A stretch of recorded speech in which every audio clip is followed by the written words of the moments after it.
All right, so what do I suck at and how am I trying to get better at it? I like action, like I want something to happen right away. I am very impatient, and sometimes it's better to sit on something and think about it and then act on it. So I'm trying to get rid of my trigger finger where I just want to action on something right away and to be more patient, because I think when I act immediately, sometimes I overreact or don't have the most thoughtful reaction. So I'm trying to get better at that.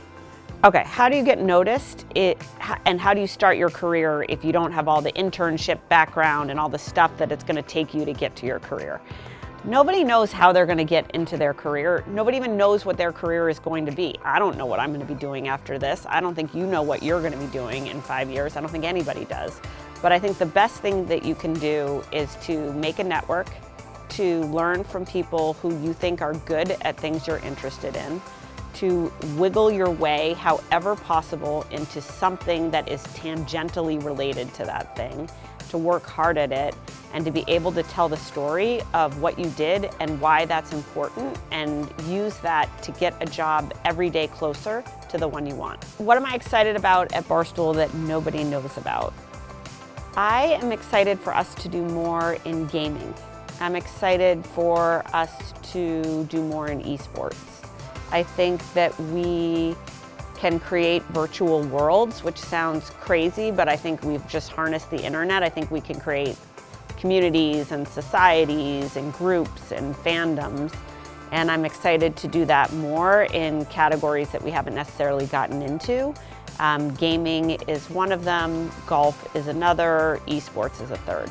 I think it's hard to get out of a funk sometimes. I tend to give myself a rule of you can only wallow in your funk for a certain amount of time.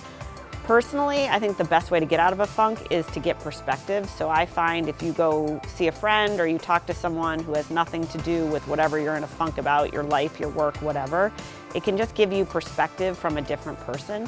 I like to read. I think reading is another way to get perspective and kind of create context for yourself. I think things when you're in a funk can seem so loud and so noisy, but really you're just being self-absorbed. And so I try to take a step back and be like, what else is happening in the world? And why should that give me better perspective about what's going on with me? Best thing I learned at a startup is that every job matters at a startup, and you don't see instantaneous success at a startup. You have to do the same thing for a long time until you see great success from it. So the biggest thing I learned was not to give up and keep trying. And also, being at a startup's like figuring out a puzzle. It's like a Rubik's Cube. So you just have to keep switching what you're doing and trying to see if things will work. And to have the stamina to do that and the patience to do it is the best thing that I learned from being at startups. Okay, so career identity crises. Everybody has a career identity crisis. Truly, I think everyone who has a career has had a career identity crisis or is going to have a career identity crisis. It's not a career crisis. It's a crisis about what do you want and who do you want to be and how does your career fit into that. And I think the best thing you can do is to just deconstruct it and be clear on what you want and why you want it, and then to lay out a plan of how you're going to get there. You can't get frustrated if you don't get there tomorrow, but you also don't want to have your head all in a pretzel and just realize, hey, I want something different. That's totally cool. Then figure out what you want, why you want it, and how you're going to go get it. Ways to ask for feedback without sounding needy? Great question. I think a great way to ask for feedback is to start by sharing, hey, I'm trying to get better at A, B, and C, or I'm working on 1, 2, and 3.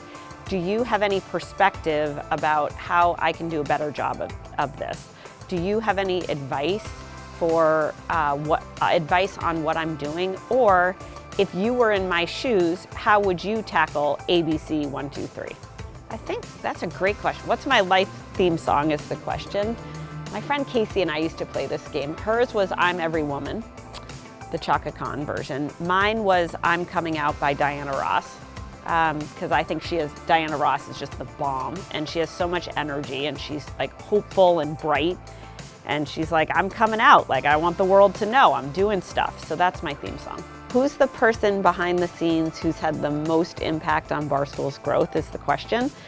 There's so many people behind the scenes. It's not one person, it's a cast of people. It's all the people who shoot the videos and edit the videos. It's the people who write the code in the app. It's the people who figure out how to post things on social. It's the people who keep us in business and the lights on and the bills paid. So I wouldn't say it's one person. The cast has changed over the last 6 years and certainly the 15 years before that. I think what's awesome about Barstool is that anyone at any given time can save the day. And there are so many people who make this possible that nobody ever sees. Is there ever a moment where you shouldn't put your MBA on your resume because people will think you're too expensive or overqualified?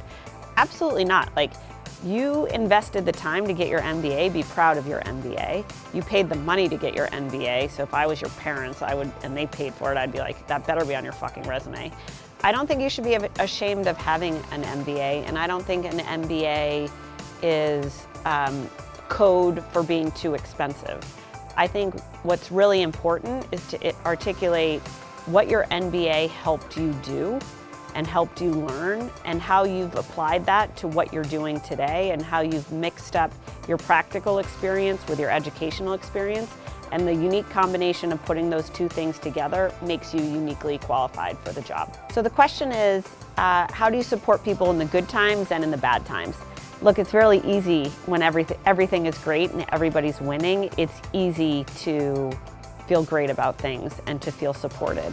When things aren't so great, it gets much harder. And I think if you're in management and you manage people or you work with people, one, you have to recognize that everyone's highs and lows come at different times. Everyone's definition of highs and lows are super different.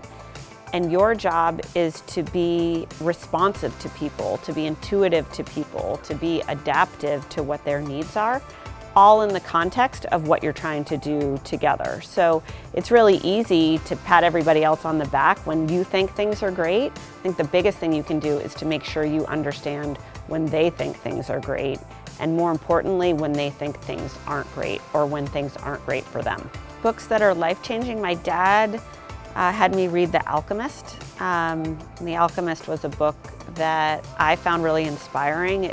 There's so many messages in The Alchemist. It's a pretty easy read. It's not a long book, but it talks about your personal journey, and it talks about how the world can conspire to help you.